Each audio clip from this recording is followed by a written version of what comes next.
آپ کیا کر سکتے ہیں یہ آپ نے فیصلہ کرنا ہے۔ ایک بزنس مین تھے، انہوں نے اپنے ہر بچے کو، اپنے ہر بیٹے کو فیکٹری لگا کے دے دی۔ اب انہوں نے کہا کہ میں بھائی ریٹائر ہو رہا ہوں، اپنے کاروبار سے میں اپنا سب کچھ سٹاپ کر رہا ہوں اور میں اللہ اللہ کرنے جا رہا ہوں اور عبادت کروں گا، اب کوئی اور کام نہیں کروں گا۔ وہ بندہ اللہ اللہ کرنے کے لیے بیٹھتا ہے، اس نے کسی کو ستایا نہیں ہے، دکھ نہیں دیا، اس کی زبان میں اللہ نے تاثیر رکھ دی، ایسی تاثیر رکھ دی کہ جو بھی بیمار آتا تھا پھونک مارتا تھا اللہ اسے شفا عطا فرما دیتا تھا۔ جو بھی ایسا شخص آتا تھا دعا کروانے کے لیے وہ بندہ ہاتھ اٹھاتا تھا، اس کے حق میں دعا قبول ہو جاتی۔ وہ حاجی صاحب بزنس میں مشہور تھا، اب وہ ولایت میں مشہور ہو گیا، لوگ اس سے دم کروانے آنے لگے، بڑی عزت، بڑی چاہ، بڑا رتبہ۔ پھر ایک دن اچانک اس نے پھر پلٹی کھائی، اپنے سارے بیٹوں کو جمع کیا، اس نے کہا پتر مجھے اتنے اتنے پیسے چاہیے، میں فیکٹری لگانا چاہ رہا ہوں۔ سارے حیران ہو گئے، بھائی یہ کیا ہوا؟ یہ دین کے راستے پر چلتے چلتے یہ ساری دنیا داری کو قطع تعلق کر کے اللہ اللہ کرتے کرتے یہ اچانک پھر فیکٹری کا خیال کیسے آیا؟ تو اس نے کہا میرے بیٹے بات یہ ہے کہ کل میں اپنے ایک بند گودام میں گیا تھا، اندر میں نے دیکھا ایک کتا پڑا ہوا ہے، کتا، اور وہ کتا کیسا ہے؟ ایسا بیمار ہے کہ سر اٹھا کے دیکھ بھی نہیں سکتا۔ کہتے ہیں میں نے جب دیکھا کہ یہ لاکڈ دروازہ ہے، اس کے اندر ایک بیمار کتا پڑا ہوا ہے اور ایسی کیفیت میں ہے جو اپنا سر بھی اٹھا کے نہیں دیکھ سکتا، یہ اس کیفیت میں رہ رہا ہے، میں دیکھوں تو میرا رب اس کو کھلاتا کیسے ہے؟ میرا رب بڑا کریم ہے نا، وہ خیر الرازقین ہے۔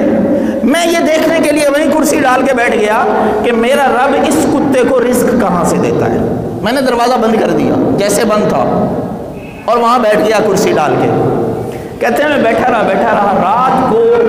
اندھیرا جب چھا گیا تو میں نے دیکھا ایک اور کتا دروازہ کراس کر کے اس گودام کے اندر آیا، اس کے منہ میں بوٹی تھی، گوشت کا ٹکڑا تھا، وہ لایا اپنے منہ سے اس نے چبایا، صحیح تندرست کتے نے اپنے منہ سے اس گوشت کو چبایا، اس لاغر بیمار کتے کے منہ میں ڈالا۔ کتا کیا ہے جو دوسرے کتے سے ہڈی تک چھین لیتا ہے، لیکن جب میرا رب رزق پہنچانے پہ آتا ہے تو ایسے اس کی فطرت کو بدل دیتا ہے کہ کتا اپنے منہ میں اس گوشت کو چبا کر اس کو نرم کر کے بیمار کتے کو کھلا رہا ہے۔ بزرگ نے کہا جب یہ واقعہ میں نے دیکھا، یہ سین، یہ کیفیت دیکھی، کہتے ہیں میرا اندر ہل گیا اور میں نے اپنے آپ سے تہیہ کیا کہ اگر میں روز 50 لاکھ نمازیں بھی پڑھ لوں تب بھی میری ذات کو فائدہ ہو رہا ہے، کسی انسان کو تو مجھ سے فائدہ نہیں ہو رہا۔ لیکن اگر میں فیکٹری کھول کے بیٹھ جاتا ہوں تو 10,000 گھرانوں کو میں کھانا کھلا سکتا ہوں، اتنے لوگوں کے چولہے جلا سکتا ہوں، اتنے خاندانوں کی کفالت کر سکتا ہوں، اس لیے بیٹا میں دوبارہ فیکٹری شروع کر رہا ہوں۔ لیکن اس نے پھر سے بزنس سٹارٹ کیا، پھر سے ایک فیکٹری لگائی اور پھر سے کاروبار شروع کر دیا۔ کہتے ہیں مجھے اس بات کا اندازہ ہوا جو میرے نبی صلی اللہ تعالی علیہ وسلم نے ارشاد فرمایا کہ اوپر والا ہاتھ جو ہے وہ نیچے والے ہاتھ سے بہتر ہے۔ مجھے اس بات کا اندازہ ہوا کہ میں اپنے بچوں سے لے کر کھا رہا ہوں، میرے بیٹے ہیں،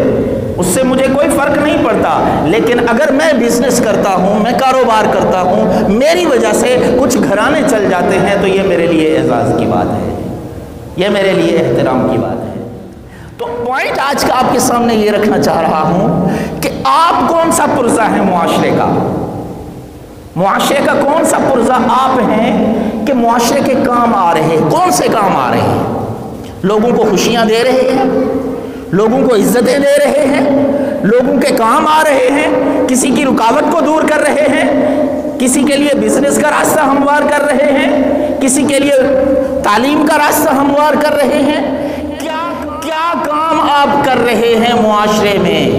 یہ آپ نے سوچنا ہے، اپنے آپ سے پوچھنا ہے، کیونکہ یاد رکھیں یہ جو زندگی ہے نا 60 سال 70 سال 80 سال اس نے ختم ہو جانا ہے،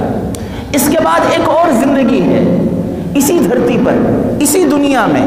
ایک اور زندگی ہے جس میں ناموریاں رہنی ہیں، جس میں تذکرے رہنے ہیں، جس میں ذکر رہنا ہے، جس میں کہانیاں سنائی جانی ہیں، جس میں تذکرے ہونے ہیں، تو ہمارے نام، ہمارے تذکرے، ہماری کہانیاں کون سنائے گا؟ اگر ہم بھی اسی طرح جس طرح جانور پیدا ہوتا ہے مخصوص زندگی گزارنے کے لیے جو اس کو ملتی ہے، اس کے لیے کھانا پینا، اپنا ساری چیزیں ضروریات پوری کرتا رہتا ہے، اور پھر ایک وقت آتا ہے کہ اس دنیا سے وہ ختم ہو جاتا ہے، چلا جاتا ہے، موت کے منہ میں چلا جاتا ہے، اگر ہم نے بھی ویسی ہی زندگی گزاری تو ہم میں اور جانوروں میں کیا فرق رہا؟ انسان کا تمغہ یہ ہے کہ آپ کا خوبصورت تذکرہ زندہ رہ جائے، آپ کا خوبصورت تذکرہ خوبصورتی کے ساتھ برقرار رہ جائے۔ ہم اس دنیا میں 60 سال گزار کے چلے جائیں، لیکن ہمارے جانے کے بعد ہمارا کوئی کام ایسا ہو جو زندہ اور جاوید ہو، ہمارا کوئی کردار ایسا ہو جو زندہ